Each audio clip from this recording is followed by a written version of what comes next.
Testing, testing. 1, 2, 3.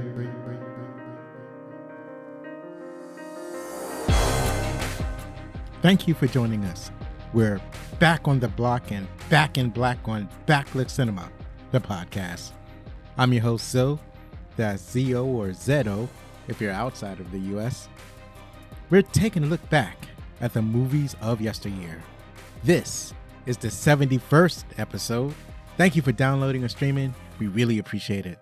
The reason we started this show was to strengthen the bond between my son Zach and me, Zo.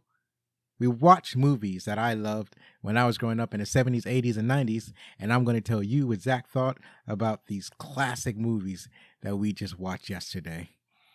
If you like this show, then rate and review us on Apple Podcasts, Spotify, Podchaser.com, or your favorite podcast app. And finally, follow us on Instagram, Twitter, Facebook, and now TikTok. You can find the details in the show notes. Now, this podcast was supposed to come out on Monday, and it's coming out Monday night.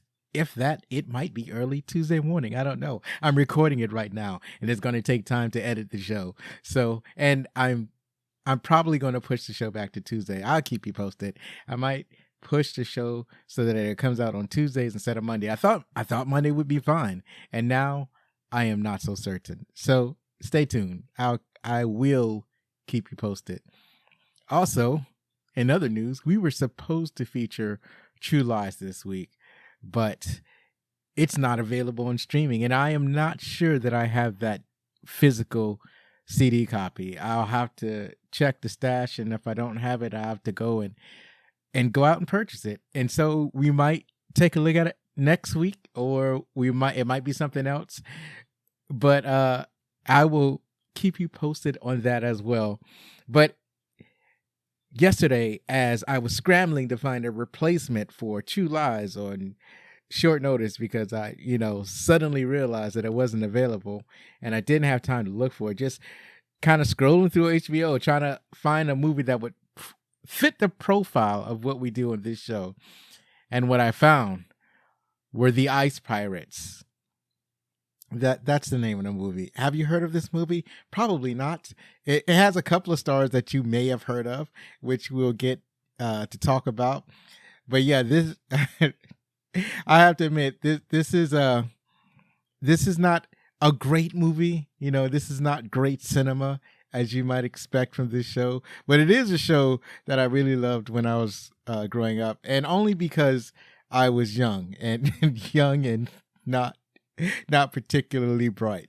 So, but there are certain things that I've carried with me from this movie over the years, and I want to share them with you today.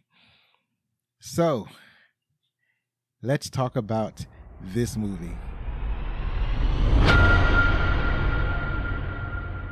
The Ice Pirates. In a distant future, water is so scarce that it is traded as money. Space pirates get caught after stealing ice from a spaceship. They are sold to a princess looking for her dad.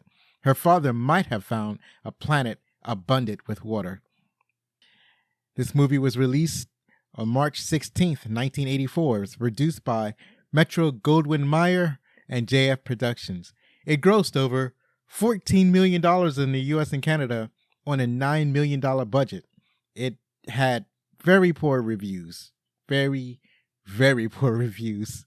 I'm surprised that it actually it almost made twice of what the stated budget is. But by all accounting, this movie was basically a failure. It was a financial failure. You don't want to get a mere $14 million back on a $9 million budget. That's not how Hollywood works. And this is $9 million is just the reported budget.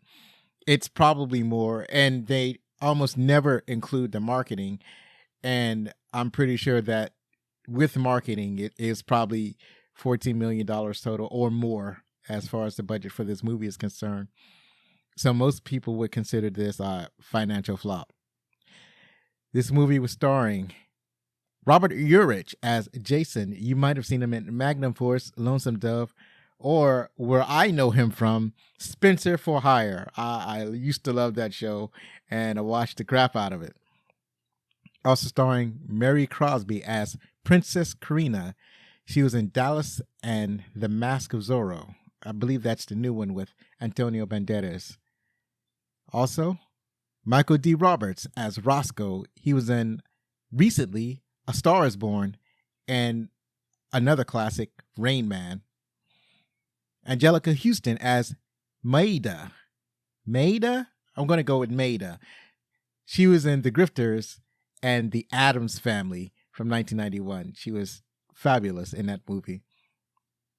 John Matusak as Killjoy. So I should have practiced that pronunciation, but I believe I got close to it. He's been in The Goonies and One Crazy Summer. Ron Perlman as Zeno. He's been in The Sons of Anarchy and Hellboy. And the last we got on this list is Jeremy West as Hazan. He's been in The Man in the Iron Mask.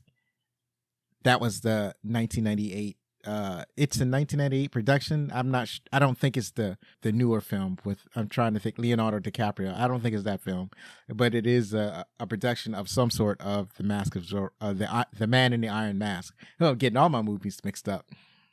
This movie was directed by Stuart Raphael. He's done some movies like Mac and Me and The Philadelphia Experiment. Mac and Me was a kind of E.T. clone, and I'm not sure what the Philadelphia Experiment is, but I do remember a lot of talk about that film, but I've never seen it. It was also written by Stuart Raphael and Stanford Sherman, and Stuart Raphael has written a fair number of the movies that he's directed. His music was by Bruce Broughton. He has also made music for Silverado, Lost in Space. I think that's the movie, and The Monster Squad. And that's it for the opening credits. If you're enjoying the show, remember you can get t-shirts, hoodies, mugs, face masks, jerseys, and more at our refurbished website, backlickcinema.com/shop. And you can check weekly for new designs and products. Speaking of which, I finally managed to upload a couple of new designs on a couple of the shirts. Also, I'm going to upload those designs on the mugs and glassware and masks and whatnot. But I have finally fulfilled this promise to you of adding new products. You can, like I said, go to the website to check those out. I'll also be hitting the social medias, and you'll be seeing it up there. And as always, you can check teespring.com and tpublic.com in case there's anything there that you want in particular. But the pint glass, or the pint glasses that I love so much, are only available at Teespring. So coming up next, it's Stuff I Heard. Yes, it's made its triumphant return.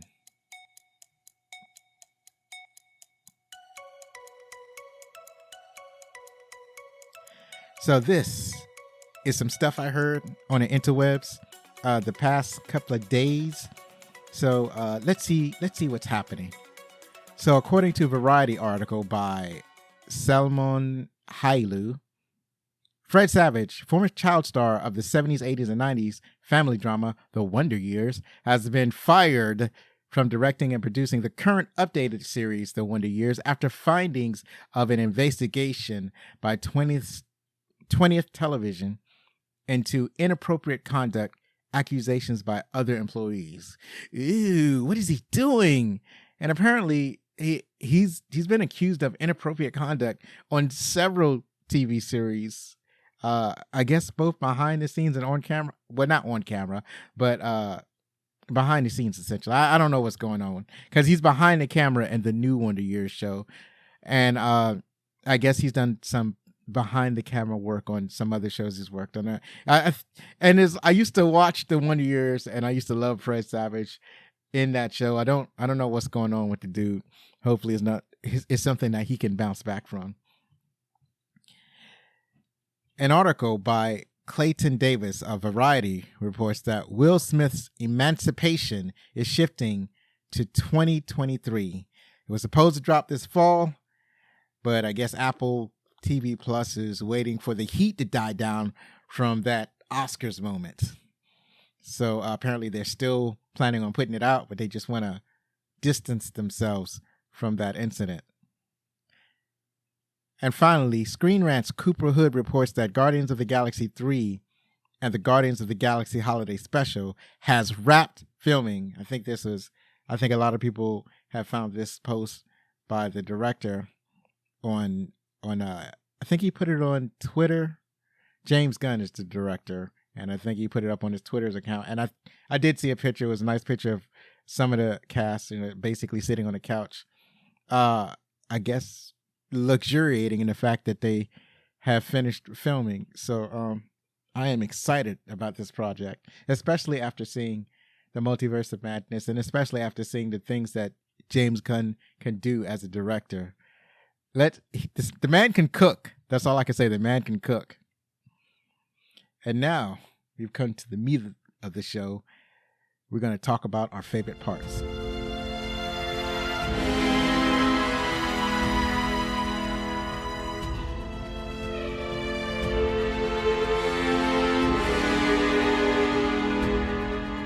All right, here we are talking about our favorite parts of the movie, the Ice Pirates. So as I said, this is not a great movie, but there were still some parts that I found that brought me a piece of joy. So I'm going to share some of these with you. First, I want to give you like an overall picture of the movie, because this is probably not a movie that you're all that familiar with. So basically, as I stated earlier, we're in a universe that somehow, for some reason, miraculously has a scarcity of water, and they haul the water as ice, hence the name Ice Pirates. So there are only a few water worlds, but there's only like really one world that has an abundance of water, and all the other worlds are basically barren, and water is so rare that it's used as currency and payment and things of that nature. The thing that that the writers did not account for is that if you are a spacefaring civilization, then you would know that comets are chock full of ice. Some moons, surely, but comets are typically just made of ice, and they could just mine the comet. But I feel that the people who wrote this film, they weren't cognizant of that, and assumed that water can only exist on I guess planetary bodies or whatever. And that did not strike me when I was growing up, obviously, but I'm pretty sure scientists knew even back then in the 1980s that comets were mostly ice, and like any solar system, it just absolutely filled to the brim with comets in the outer parts of the solar system. But I'm getting way too much in the weeds because I'm a science nerd. I have to do it. I have to talk about stuff that's so obviously wrong. But yeah, it's part of me. It's part of my personality. I had to point that out. There could not be ice pirates. That's all I'm trying to say. But anyways, after you suspend your disbelief just enough, then you would get to the part where you realize that it's otherwise it's a fun movie if you can suspend your disbelief. If what I'm is what I'm trying to say. So well, I like this overall style of this movie. So the style is that it's a parody of like medieval stories and space adventurers. So it's kind of taking its look and feel from Star Wars and similar like space adventure movies. It is more swashbuckly. It's got a lot of Pirates of the Caribbean feel to it.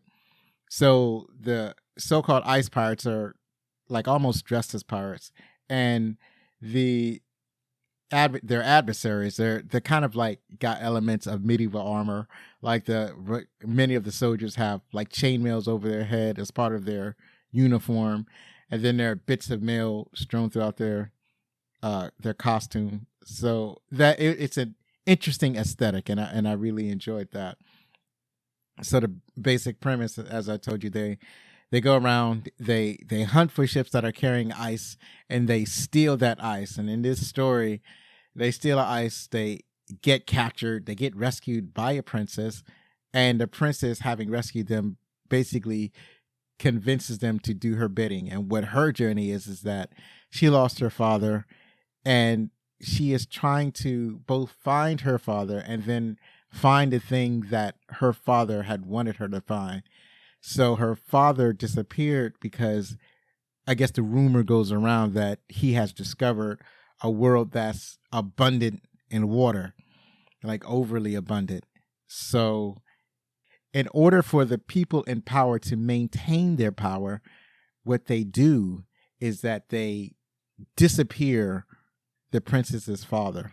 They disappear this man so that no one learns of how to get to this mysterious planet with an overabundance of water that they refer to as the seventh world. And I think they call it the seventh world because originally there were 7 planets that had an abundance of water, and they didn't use, there was enough water where they didn't have to use water as money. But then there was this huge intergalactic war, and those planets were, I don't think they were destroyed, but they were basically that they were made inhabitable or barely habitable, and many of those planets lost their either lost their water or their ability to form water, which left just one world that had water, and then the mysterious 7th world, which is said to be shot out of orbit. I'm getting way too much into the weeds of the story. So they're looking for the princess is looking for the 7th world that her father found. Her father's gone. So that's the adventure. Now, obviously, the people in power that they call the Templars in this movie are hell-bent on stopping her from... Well, no, they're not trying to stop her. That's what they make you think. Like, as you're watching the movie, it seems like they're trying to stop her from finding the water planet. But in reality, what they want to do is that they want to get to the water planet so that they can control it, either by denying access to other people or or just controlling that water or something like that. So they allow her to escape, essentially, to follow her in case she found her father's water planet. So that's the basic premise, and it's not a bad premise. It's not entirely great, but it's something that you can build stuff on. So what they decided to do, they decided to build a comedy on this framework. So it's basically a story. It's filled with a lot of gags. It's a gag type comedy story, which is not it's not bad. It's bad. I'm sorry. It's really bad. It could have been so much better.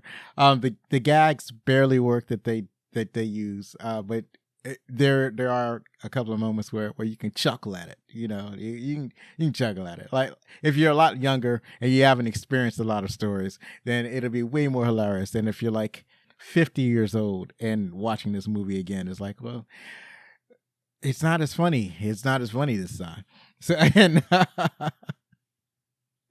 So some of the parts didn't age that well.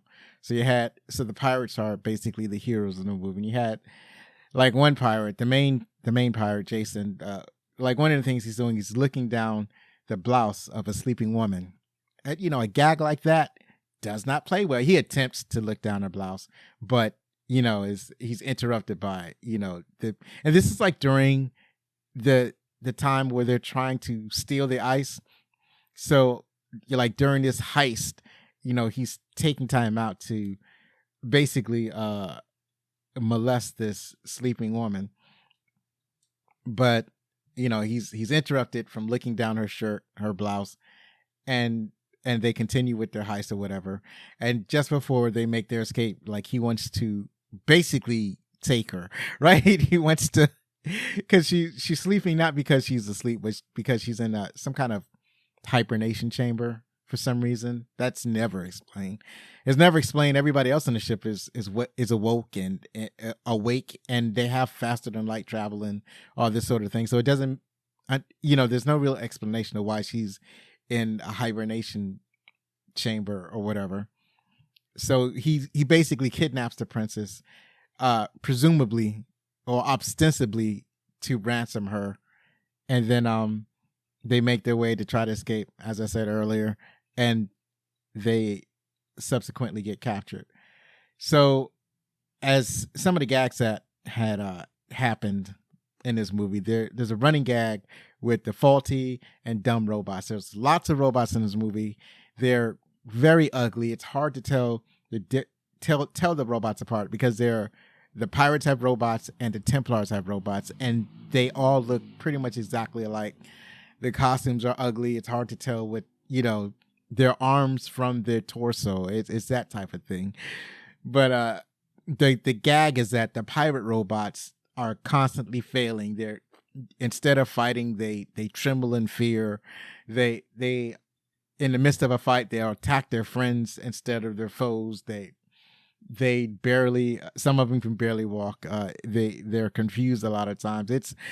They're trying to repair the robot as they're fighting. So yeah, it's a lot of that going on. There's one scene where one of the robots, he's got this screw in its torso, and so the robot is unscrewing the screw I don't know, because he's curious or he's fidgety. He's unscrewing the screw, and then when he gets the screw out, his entire body falls apart, and he just lands as a heap on the floor. That was a pretty funny gag. The robots are a metallic gray color, and that's one of the reasons why it's hard to tell the robots apart, because they're all the same color. So you can imagine that when the pirate robots are fighting the Templars robot, it's kind of hard to know what's going on because they're all basically the same color. But then Roscoe, near the end of the movie, Roscoe, he is the engineer. He's the roboticist and the pilot. I guess he could be an engineer too. I don't know. Anyways, his main purview are the robots. So he basically he doesn't actually build them from the ground up. He basically, what he does is he refurbishes the robots, like the robots that they might capture from a different ship, or a robot that's broken down. So he'll take the good parts out of the busted robot and use it to rebuild a reparable robot. So that's his main thing. So he rebuilds this robot, and this particular robot, and this robot is actually black. It's the only robot with a unique color. And Jason asks him, Jason is the crew captain, the pirate captain, the main character of the story. That's the one that's played by Robert Urich. So Jason asks Roscoe, I don't mean anything by this, but is there any particular reason why it's black? And Roscoe replies, I wanted it to be perfect. So that's another gag that I really love. Oh, I'm sorry. Roscoe's a black man. Again, that's why that particular gag is funny. Roscoe being played by the great Michael D. Roberts, who, as I mentioned earlier, was in A Star is Born and a bunch of other movies. They had a lot of gags like that. So there's a gag where the pirate breaks into the ship hauling the ice through the bathroom, and there's the alien that's in the bathroom that's actually taking a crap. He's dropping the kids off at the pool, and as they walk by this alien single file, they're each telling the guy behind them to take care of him. It's like this big kerfuffle over who's going to knock out this dude so that he doesn't ring the alarm about them boarding the ship. And nobody wants to really do it. And finally, there's only one guy left. So the one guy left, he finally knocks the guy on the head. And so, as you watch the movie, that's a pretty funny gag. But another thing that you notice about this particular scene is that he is sitting on a toilet and there are no partitions. There are partitions beside him, I think. I'm not even sure about that. But there's no partition in front of them. There's no door. So it's kind of like a communal bathroom. So like if somebody is sitting right behind them, also taking a crap, they can basically have a conversation while they're crapping together. And that's unnerving for normal people. Now, me having been in the army, that is extraordinarily familiar because one time I had to do that. We were in training and we had these, I don't know where we were training at, but it was someplace old. It's some old barracks, and they had this communal bathroom. They had a row of toilets, and they had a row of instead of like separate urinals, it's more like a trough, and you peed in a trough, and the toilets did not have partitions, and so you sat down. It was like a long bench with toilet seats. It was like we were taking a dump like they used to do in Roman times, and so you can just look at the guy beside you and have a conversation while you're taking a shit. And that's bothersome. Yeah, I got flashbacks watching that scene with the alien sitting at the toilet with no partition, where it's just out in the open taking a crap. It's not right. It's also that's all I can say about that's that. I need my privacy when I'm taking a dump. I need my privacy, and I'll not have it in certain circumstances.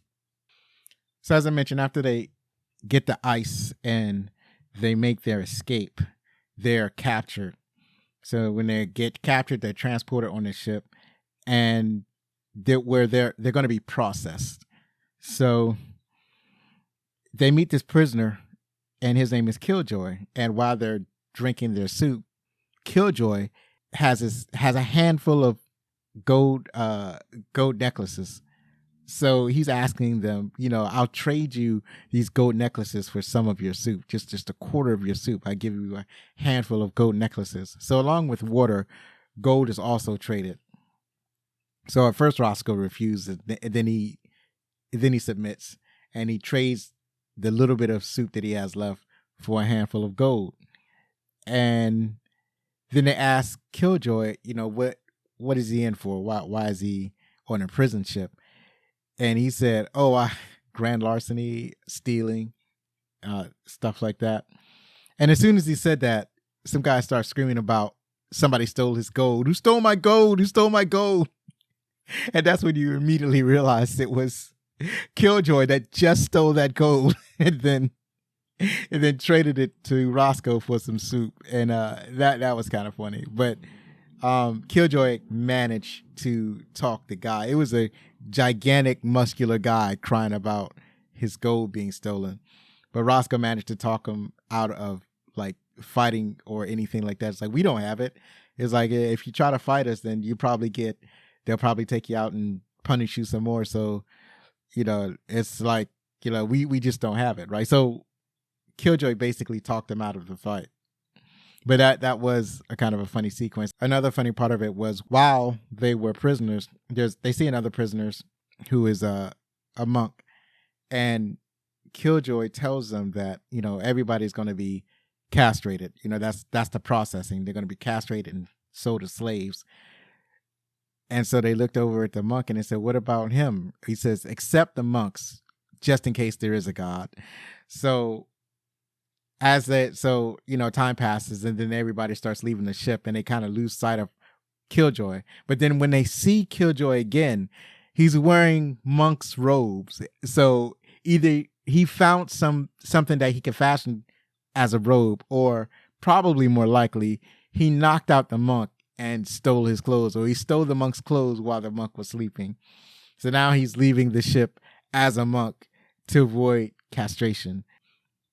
What's also neat is that Killjoy kind of does this kind of stuff throughout the movie. Just find him in someplace just wearing a costume, which is a trip.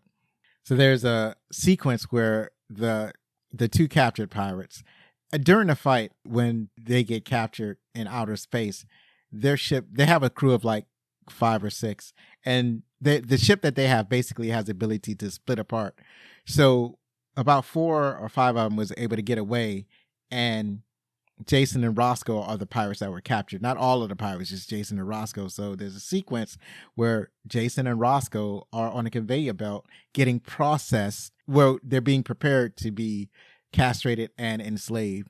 So that, they're putting makeup on them and stuff like that. They're giving them shots and anesthetic. And it's an assembly line. At the end of the assembly line are these metal jaws, and it's chomping up and down, and their legs are spread apart. So it's like the only thing that is going to chomp down on is the genitalia. So the thing is just going to bite off the genitals and make them eunuchs. That it's not going to be a surgical procedure. It's just going to basically rip the whole thing off. So that whole sequence was funny. They're rescued by the princess, so in such a way that they don't get castrated somehow, like, because when they get captured, obviously the princess is freed, and now the princess is freeing them from castration. So it's kind of contrived, but she's at once she's captured, well, she's kidnapped by these pirates, and at the same time you get hints that she's enamored by them, I guess for the balls to rescue her. I don't know. It's kind of confusing. It's like, when guys write stories involving women, they don't know how to write women. So some of the stuff that women do in some of these movies don't make any sense.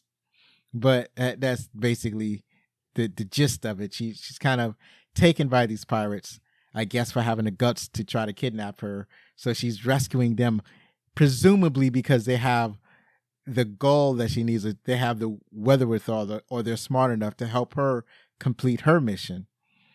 So she rescues them. They're dressed as eunuchs. So basically they're wearing these white skin tight suits with white hair and facial hair. They don't really explain how their hair gets white. I guess they dye their hair. I don't know. I guess they're wearing wigs, and they put the wigs on them as a symbol of their enslavement. So they're taken to a shop where they're bought by the princess, and that's how she gets them in order to help her with her mission. There's a sequence that me and Zach both like. Like, we both like all of these parts that I'm talking about. But there's a sequence that was particular to both of us that that we had talked about. So this is a sequence that really stuck with me throughout my entire life, like ever since I saw this movie. I haven't seen this movie in a long time. I may have watched it a couple of times and probably never watched it from beginning to end. Just watched like the first half at one time, and then the next time it came on TV, I watched the last half or something like that. But I'm not sure if I ever watched it from beginning to end, but I saw it at least a couple of times. So this thing is a thing that really stuck with me. A sequence where it kind of apes Alien, but instead of the alien creature bursting out of somebody's chest, it's this creature that kind of looks like it. And so what happens is that they're gathered around the dinner table, and one of the characters, that'd be Ron Perlman as Zemo, he was a young, dashing figure in his early filming career. So he had baked this, I don't know, it kind of looks like a turkey, and they're all about to carve in. He starts to carve into it. Next thing you know, this creature starts to burst out of the breast of the creature, of the cooked meat thing that he had made. So he bursts out. We'll just call it a turkey. I don't know what it is. We'll call it a turkey just for the sake of it. So he bursts out of the breast of the turkey, and he kind of slithers down. So it basically wants to ape what happened in Aliens. And the princess screams. She's like, "What is that? What is that?" And so Jason and Roscoe kind of look at each other, and they're like, "It's space herpes." And so that just sticks with me, just the concept of space herpes. So it's not thoroughly, the ship is not thoroughly infected with space herpes, but it does have there's a sequence where they discovered the thing in the first place. But and that's also funny. But the part where it bursts out of the turkey breast and just slithers down the table and then slithers to a hiding place, and they're all trying to step on it to try to kill it, and they all miss. And it's space herpes, and the princess was like, you could have told me. And it's kind of like they're talking about it in such a way where it's like having a conversation with somebody who had sex, that you might have had sex with, that had herpes and didn't tell you about it, and they didn't give you informed consent, so to speak. So that was with that conversation when they had space herpes on the ship. So that was actually pretty funny. I really liked that. And then near the end of it, they have to go through a time warp. By this time, they're pursued by the Templars in their massive battleship, and they're pursued through this time warp. And the way this time warp works, the time warp is the secret way that you get to the seventh world. The time warp, you have to travel through in a precise course, and if you get off the course, then you'll be lost in the time warp. So what they do is that they're pursued by the pirates. The pirates actually board their ship, and then they're fighting the pirates. The Templars are fighting the pirates on the ship, and as they're fighting, they're getting older, and they show this effect with them. It's like they're frequently being fast forwarded, like they're walking normal, then they're fast forward motion, and then this happens throughout the time that they're in the time warp. And I believe just before they enter the time warp, or perhaps after they get into the time warp. And this is important to the plot, even though it seemed like an obligatory lovemaking section in the 80s, because something like this has to happen. So it's Jason and the princess obviously hooking up in some room that they have, and they have their lovemaking moment, like that you have in most 80s movies. And then they come out and they're fine. And then as the time warp starts, one of the first thing that happens, that the princess complains about how she feels. She's like, she's not feeling well. And then she goes into her stateroom or her cabin or whatnot. And then that's when they get boarded by the Templars, and they're fighting, and they're getting older as they're fighting. And, you see their facial hair is growing. Their hair on the top of their head is getting longer. And the fighting is, as they're fighting, you can see their, the hair is turning white. And then whenever they encounter the princess, at first they see that she's pregnant, and then they go fight for a few more minutes. And then when they see her again, her baby is born, and then they play that trope where Jason is playing the trope, it's not my kid or whatever. And then, they go and fight some more, and then he gets back, and the kid is running around and his mom is chasing him.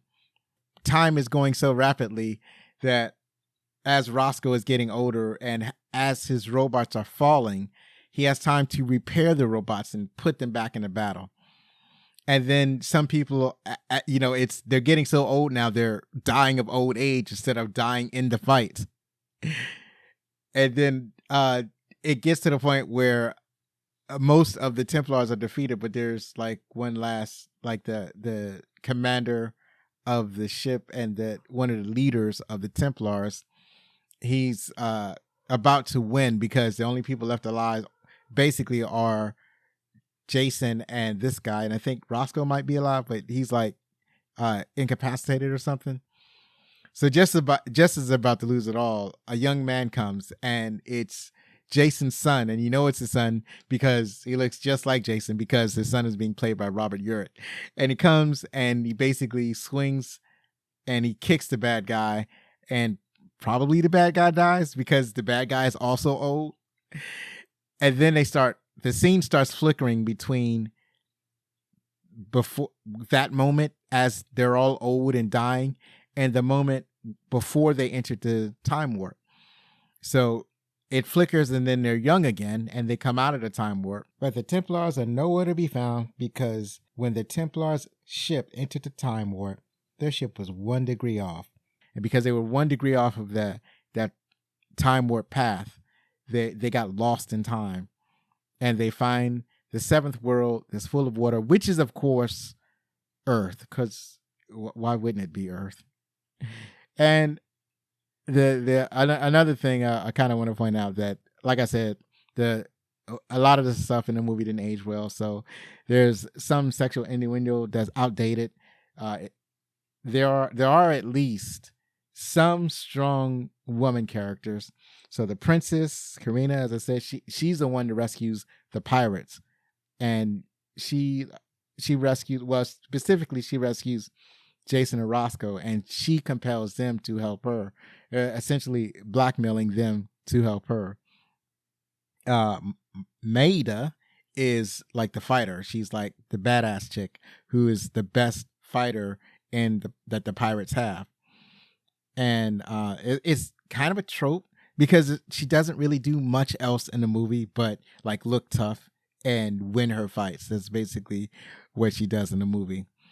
And then who I had mentioned was Karina's nanny, and she's very aggressive and looking after the princess or whatnot. It's somewhat trophy, but at least it's not like she needs rescue or something like that. And there's not much else there to her character, but I wouldn't say it's that bad. I know there are a lot of people, especially women, who might disagree with me after seeing this film, and I'm not certain. I know it's not a great portrayal of women, but it's not terrible either. But this is a terrible movie. I don't want to say it's a terrible movie. It's a bad movie, but not necessarily a terrible movie. If I could try to split hairs over here. But that's it. That is Ice Pirate. This is a movie that I confess that I liked when I was growing up. And there's another movie that's similar to it, but I can't quite remember the name.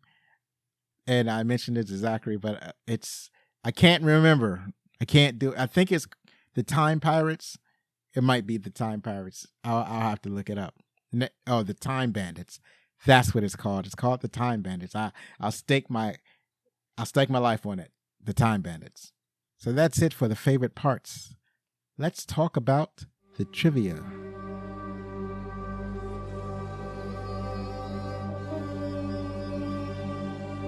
So this is our trivia section, garnered from the knowledgeable folks at IMDb.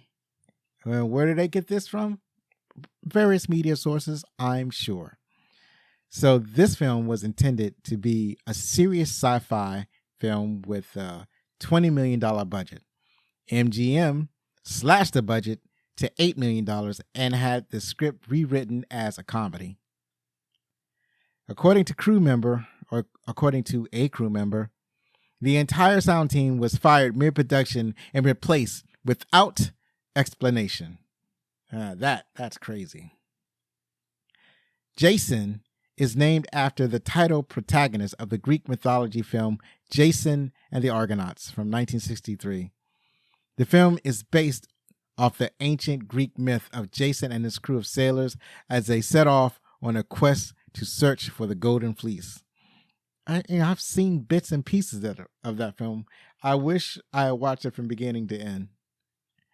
The Bounty Hunter's vehicle parodies the vehicles from The Road Warriors from 1981 that starred Mel Gibson. So there's a sequence that I hadn't talked about where, there are some bad guys in some Road Warrior-like vehicles.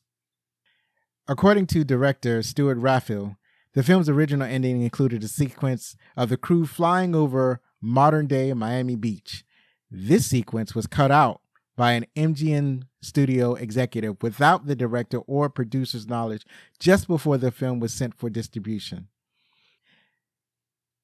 The influence behind the name of the men's hockey team Ice Pirates, that's spelled Pyrates, in Rochester, New York. So I guess one of the people who created the hockey team in Rochester decided the Ice Pirates was an excellent name, and he's right. It's a great name. It's an inspired name, and it came from this movie. Finally, the theatrical trailer reveals that the seventh world is Earth, spoiling an important plot element. Why would you do that? Why, that's your ace in the hole. Why would you spoil your movie from the get-go? That's a bad move. You know, if your move is a failure, maybe it's your fault. And now, well, up next, let's talk about what the critics thought. And now we're here to talk about what the critics thought about the Ice Pirates. I tell you this, on Rotten Tomatoes, the critics gave it 9%. And the audience gave it a 49%. So still bad, but they liked it a lot more than the critics did. On IMDb, it has a 5.6 out of 10 score. So that kind of mirrors what we see on Rotten Tomatoes. So let's see what they say. Heads up, there are not a bunch of positive reviews. Most of these reviews that I found were negative. It's like I found one positive review, which I will read you first, and the rest of them are negatives. But even though they are negative reviews or they are rotten reviews, they don't sound that bad. I think it's because they recognize what the Ice Pirates were trying to be, but didn't quite reach it. So they were kind to this film. So Kevin A. Ranson from moviecrypt.com wrote, "A throwaway sci-fi comedy perfect for Saturday afternoon television matinees." That is the best thing that somebody might say about this movie. Who's next? John J. Pusio from Movie Metropolis wrote, "Everything about the Ice Pirates is done in fun. Of course, it's just that much of it is overdone." Christopher Knoll wrote, well, from filmcritic.com, he wrote, "Stupid, stupid, stupid, but amusing." Finally, Rob Thomas from Capital Times from Madison, Wisconsin wrote, "The robot pimp made me laugh, and that's it." So I guess it goes to show you that there's something for everyone. And I didn't mention the robot pimp, but the robot pimp was fun. And, you know, just basically walking up to strangers on the streets, and he's talking about, "You want to see some titties? Come on, man, I got some titties. Well, you want to see some titties?" And that was his spiel. And he is right. It was funny. So finally, Ice Pirates is, as of this recording, available on HBO Max. That's it for today. I'm not entirely sure what movie we're going to be watching next week, as I mentioned earlier. It might be True Lies, or it might be another movie. Just check out your socials. Just check out the socials for an update. And speaking of which, you can, as I said earlier, you can follow us on Twitter at Backlick Cinema, or on Facebook or Instagram at Backlick Cinema Podcast. And once again, new to this show, TikTok, that you can follow on Backlick Cinema, or at Backlick Cinema, or however you find stuff on TikTok. I don't even know. I'm struggling figuring out how to use it. I'm a novice. I'm a noob on TikTok. Not a lot of videos on TikTok, honestly. Yeah, I'm gonna figure it out. Anyway, that's all I got. As I said, that was the show. I hope you enjoyed it. If you did, you can subscribe to us or rate or review us on Spotify, Podchaser.com, or Apple Podcasts, or your favorite podcast app. Believe me, it matters. Be safe. Share a movie from yesteryear with your family. Hug your loved ones. And if you're going to be anything, be outstanding.